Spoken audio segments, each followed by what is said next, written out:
Alright guys, welcome back to Persona 3 Reload. Last we meant Persona 3 Reload. We did our forced track training because it was the beginning of summer break, and we were also introduced to a new social link, though we haven't started it yet. We just know that he exists somewhere in Iwatodai. So, yeah. And now Elizabeth's actually informing us that new people have ended up in Tartarus. And luckily, it's no one important. It's not a social link yet. By the way, I don't know if I have mentioned this, but Elizabeth will actively tell you if it is someone that is related to a social link. Which I believe she just says, I believe one of these people is important to you, or something like that. You know, that's your hint that, oh, this is a social link. I should really prioritize getting them saved. And by the way, yes, I am actually feeding the cat now because I genuinely forgot, and now this is me scrambling to feed it and fix that problem. Luckily, I guess I didn't have to feed it an additional additional 3 times. So I'll take the win when I can here. But I will say that you know this is kind of when for some reason in this playthrough, I think I said at the beginning of the playthrough I wasn't going to be getting all the requests, and that's still technically true. I don't plan on getting all the requests done by the end of the playthrough because of the final request, which is spoiling it now, is defeat your ultimate foe or adversary or whatever it was, which is Elizabeth. And I don't do it because, one, the Elizabeth fight is probably the hardest fight in the entire game, and and I think I had like a 2-hour session dedicated to attempts, and I just gave up because I think I had one attempt where I was really close, where all I had to do was do Armageddon, and I would have won, but I ended up accidentally breaking one of her rules and ended up dying, because that's kind of the thing with Elizabeth is. I know I shouldn't really be getting into this now because we are nowhere near that, but it's just, I'm probably going to end up getting into it again because knowing me, I'm going to end up repeating myself. But Elizabeth does have a set of rules in her battle that the game doesn't really tell you about. The main thing, like the big one that I usually end up breaking is I accidentally repel or drain something that she sends at me. Which you can't do. You can't repel or nullify or anything like that, any move that she throws at you. You can resist it, but you can't have it. So like if you accidentally had a counter-strike move ability on one of your personas, and that persona was equipped and it countered whatever Elizabeth had, like whatever physical move Elizabeth did to you, that would count as accidentally repelling it. And guess what happens if you accidentally get countered? She will Megidolon you and to death. And if you're playing on peaceful mode, she just Megidolons you to death anyway until you just give up. So basically, because you basically know you fucked up when Elizabeth uses a full heal and then does Megidolon. And then she just keeps doing it no matter how much damage you do to her. Because I will spoil, I switched to peaceful mode just to see if, I could do it on there and just somehow. Because the only thing that's really affected in terms of Elizabeth's fight on peaceful is, I believe, her damage values. Besides her Megidol, that's just scripted to do 9,999 damage no matter what. But besides that, all of her other stuff is valued to do less damage, while your abilities do a little bit more. I better get home. Hey, will you hold my hand on the way home? I legit don't like Maiko's social link so much. I ended up talking about Elizabeth the entire time. That's where my priorities lie. Oh yeah, I forgot. There's a full moon coming up. I haven't been looking at the fucking limit thing yet, have I? I've been like, oh, I think I know what that means. I'm checking everyone's status, huh? Yep. All right. We're going back to tartar. We're going back to tartar sauce. Yes. So yes, this is my flagship preparation of Tartarus, where I'm looking at any additional requests I need to know about. You know, seeing if there's anything I need to do before I head to Tartarus. And then I'm gonna go, and then I go to Club Escapade. No, I'm checking the bulletin board. By the way, that Nomura guy, he was mentioned last part. He was actively mentioned last part, so just thought I'd mention that. So yeah, they followed through with that mention.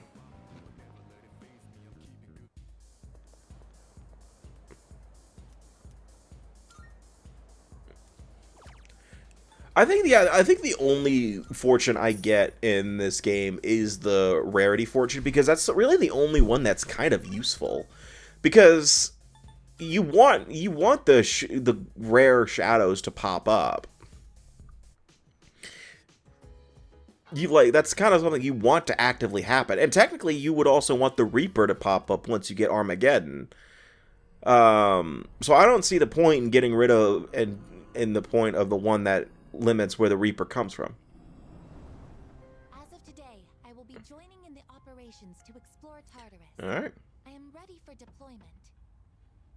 I have also been equipped with a number of combat functions, in addition to the ability to summon a persona.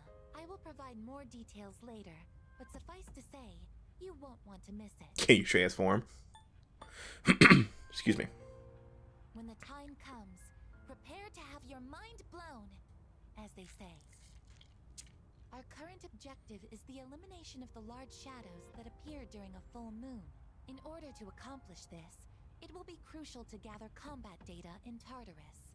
Please make efficient use of my facilities so that we may achieve our goal. Okay, so this is actually something. This is another thing that Theurgy changed when it was introduced. So originally, Orgia mode was a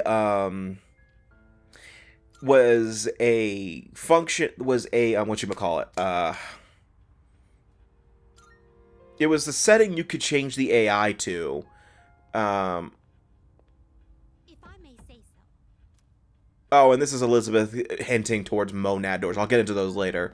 But Aigis' Orgia mode was originally a what was it? I forgot. A command type that you could have your party members set to, where in the original you could have Aigis set there for whenever you wanted to, but after a few turns she would overheat and she would be unusable. Now technically the overheating thing still exists for Aigis when she enters Orgia mode, but she can only access it through her Theurgy. So when you use Aigis' Theurgy for 3 turns, for about 3 or 4 turns, I think it's 3, she will overheat and then be unusable until after, what am I doing? Anyway, until after, she restores herself. And when I say she's unusable, like she can't defend herself, she can't, the only thing you can do to make sure she doesn't die in battle is actively heal her. What am I doing? I'm just sitting on the screen here. I think I'm looking into who I want to upgrade. Which I guess is going to be a priority because she's only level 27 compared to everyone else's level 80s and level 90s. Now, the thing about Aigis is I do use her in battle sometimes. I would say she's a really good, she's really good with physical skills. Like, give her some abilities that, give her some equipment that relies on her, that gives her really good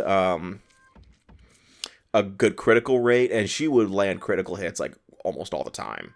Like I don't think Aigis is, in terms of the best physical user, I would still argue it's Akihiko. I think Akihiko is probably one of the better physical users, mainly because he does have a magic option that's useful for the most part. I do like Junpei's second Theurgy, but you learn that so late in the game, so it's just not really worth it. But Akihiko also has the best charge for his Theurgy, which is just, if you have something that involves you know, if you have an ability that is just an auto buff, you basically can get a free charge for you get a free charge for all of Akihiko's theurgy uses. But for some reason, I'm going in the Shujin Academy uniform again because I don't know. But Aigis' Orgia mode is perfectly... It works in this game because, one, it does do a giant impact damage for her actual theurgy animation. And then, you know, for 3 turns, all of her stats are... I think her stats are buffed for a little bit. Specifically, I think her attack. And then after that, you know, she's just, you know, overheats and she's stuck in place for a little bit. Now I should get into the other mechanic that Elizabeth mentioned, but didn't really, where Elizabeth mentioned these strange doors popping up throughout Tartarus. Those are monad doors. We won't see them for a few floors, I want to say. But basically, monad is a small sub-area in Tartarus where when you go inside, you'll face a really strong enemy, at least really strong by the standards of a normal playthrough. Like if this was, you know, your first playthrough and you weren't level 90 like I am right now, excuse me, you would be facing a really strong enemy compared to your stats. But when you do face that enemy, you're guaranteed shuffle time no matter what.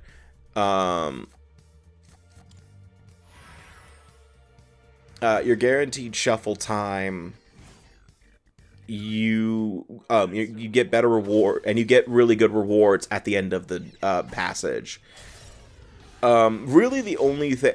There are 2 types of monad doors. There's the monad doors that randomly pop up, and those ones are the ones that if you leave the floor, you won't be able to enter them ever again because they become unstable. And when you do finish the monad doors on any floor, you also reveal the map of the floor that you're on and the floor right above you. And then whatchamacallit? I'm trying to think here.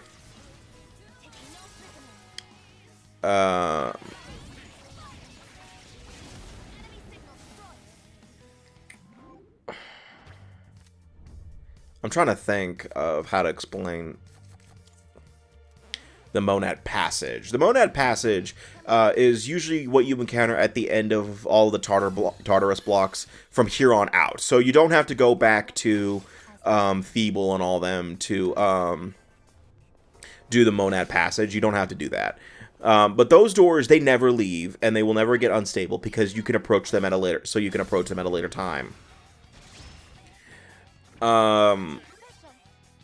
But those ones are usually, I believe, you have to deal with a gauntlet of enemies. Nice job, Akihiko. You have to deal with a gauntlet of enemies. And when that's done, you get even more rewards, and you get a card added to shuffle time.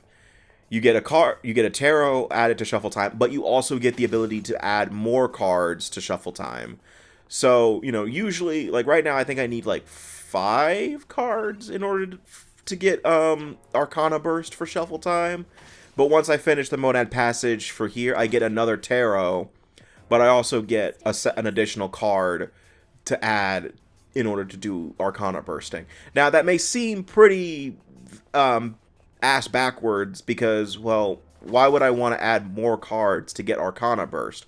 Well, the reason is because, remember, the effect of the tarot cards last until you leave Tartarus.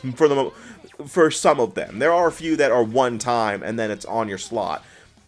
But, like, it's really useful for, say, you want to get the full Arcana, so you can get more experience.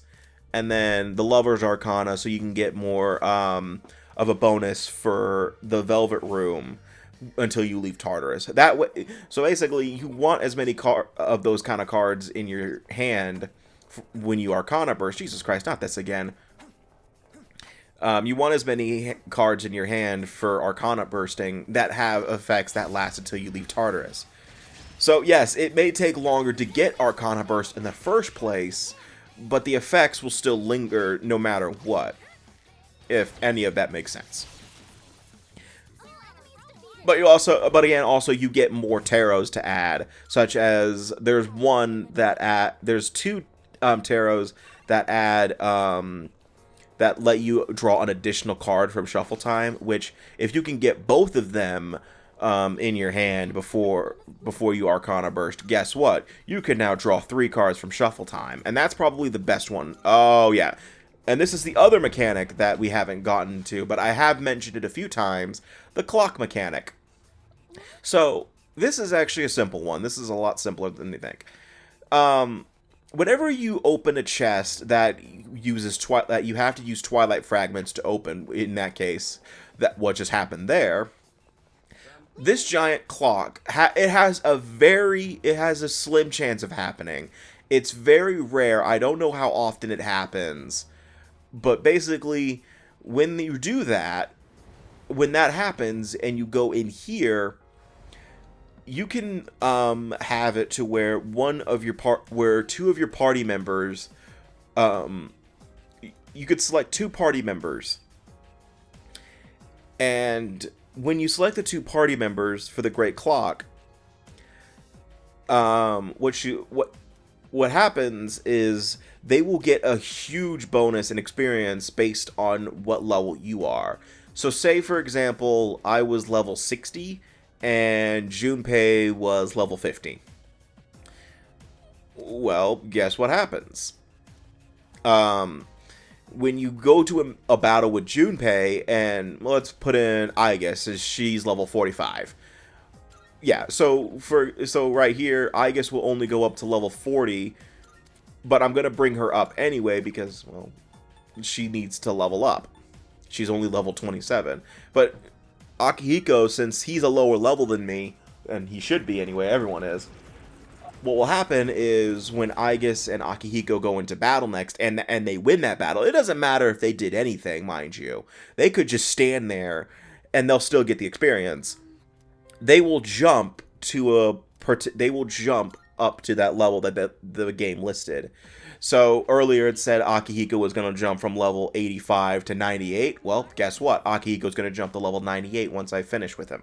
Once I finish this next battle. Same for Aigis. And by the way, if the characters that are not in your if the 2 characters you choose to level up are not in your party, when you will always spawn back in the lobby. So that gives you a chance to that gives you a chance to switch your party to those characters.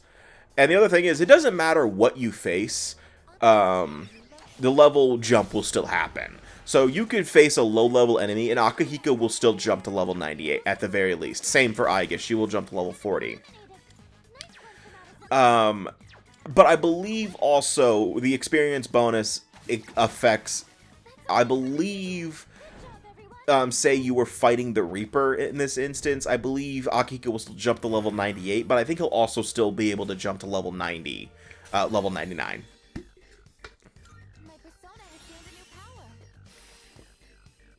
But it's only so far. It's not like Aigis was able to jump from level 27 to 99. Like, it won't do that. But I think once you get everyone to level 99, the clocks will stop spawning. Don't quote me on that. I don't know. Because a spoiler alert, I do get everyone to level 99 by the end of the game. And I don't recall if I ever end up running into a clock after that. But the clock is really useful for grinding. It makes grinding in Tartarus a lot less of a chore. Again, this is why I love Reload so much. It makes Tartarus so much less of a chore. Now, starting off, when you first start the game, once you get, doing Thebel and Arqua and all that stuff, yeah, it's slow. But at the same time, the game's not expecting you to be grinding at that point.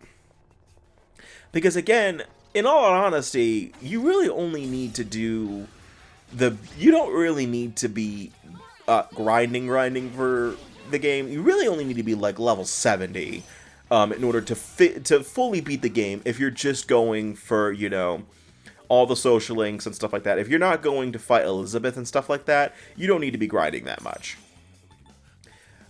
The only thing you really need to grind for, I mean, in terms of levels, yeah, not really. But for, like, yen and stuff like that, yeah, you do need to grind, you know, your first playthrough. But again, with certain mechanics like shuffle time, and Arcana bursting, where you get more money, from shuffle time. Is this where we learn about certain shadow types? No, okay. I thought we were learning about those. What was I saying? But, you know, grinding for money is not much of an issue once you start, you know, abusing shuffle time, as they say. Because the shuffle time is just really easy, you know, really does break the game in half. Because I will say, I would officially say that I broke the game in half by now. I mean, I broke the game in half the second I started using Armageddon against the Reaper. But in terms of just a general playthrough, like my first playthrough of this game, I would probably say I started breaking the game in half by this point. Like right there. I just got my theurgy filled by doing absolutely fucking nothing. So guess what that means? Come on. Guess who's coming?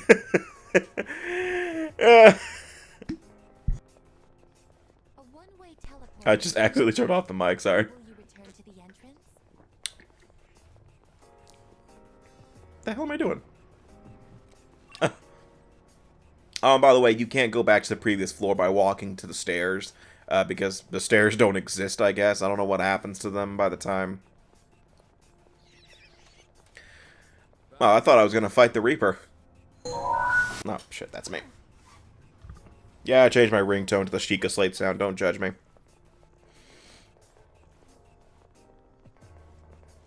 Well, at least my alert tone. I'm actually back on a Zelda binge. I think my Hyrule Warriors addiction did that again. Because again, I might want. I know this isn't the Hyrule Warriors Let's Play. I'm still working on that extra video for that, by the way. I just want to mention my Hyrule Warriors addiction is a fucking problem. Because at the time I was recording, I legit just finished the Twilight Princess Adventure Mode map, and I'm moving on to the Majora's Mask Termina Adventure Mode map, and I'm like already halfway done with it. And it's because, in all honesty, I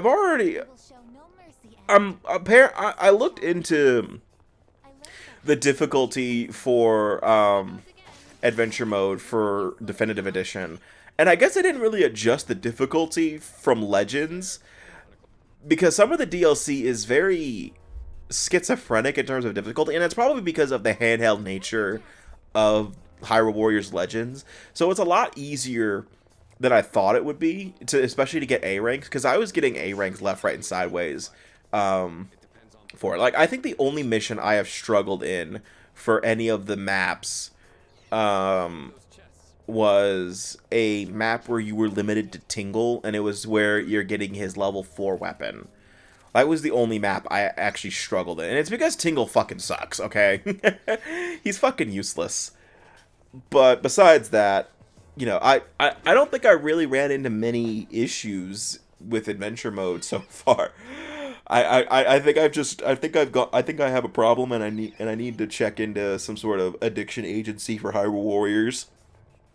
And it really doesn't help that Age of Imprisonment's going to be coming out for the Switch too, and I do intend on getting that, because why not? I bought Age of Calamity on launch night, or launch day. I really did like Age of Calamity, but I don't really play it. I don't think it's as good as the original, if that makes sense. Especially in terms of its structure. Like, it was trying to adapt the Breath of the Wild structure, but with, you know, but as a Hyrule Warriors game, and it just really didn't work for it. Especially the map. The map really just did not help. Because, you know, once you finish one objective, like 20 more popped up, and it was like, oh god. It's like, how long is it going to take to 100% this game? And yet here I am, 100%ing probably the longer game.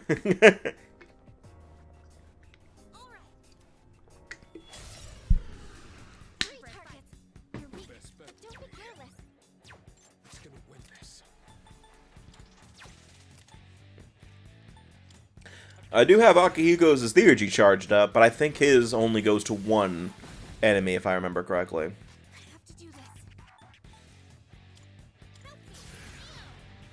I was about to say, do not use... I'm about to say, yes, use the fire attack.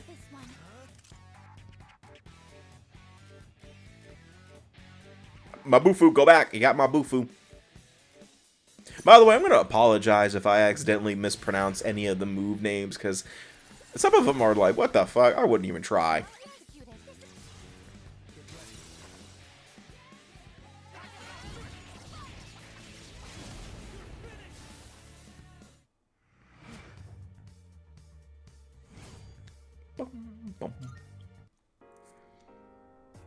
Greetings.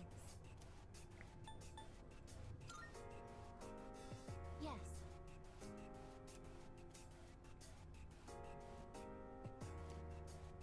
I fucking knew it. Junpei is a bad influence. Stop listening to Junpei. They have to get stronger too. They have to be a better. That's just straight up rude. It's like, I don't understand why. That's one thing I don't understand about this game is that it does force you. It does interrupt any dialogue the second you get into a treasure chest. Battles, I get it, but for treasure chests, I find that funny. It's like, hold on, Fuka, shut up. I gotta get this treasure chest and see what's in it. Or like Junpei says, or Junpei wants to get into some sort of conversation. Like, Junpei, shut the fuck up. I want to know what's in this chest. I gotta focus. Even though it's a chest that opens with no combination or anything like that. Anyway, that's actually going to end it for this part of Persona 3 Reload. The next time we meet in Persona 3, we are going to keep continuing. We're going to continue to explore Tartarus. I believe rescue a few missing persons here and there. But yeah, see you guys next time for more Persona 3 Reload, and take care.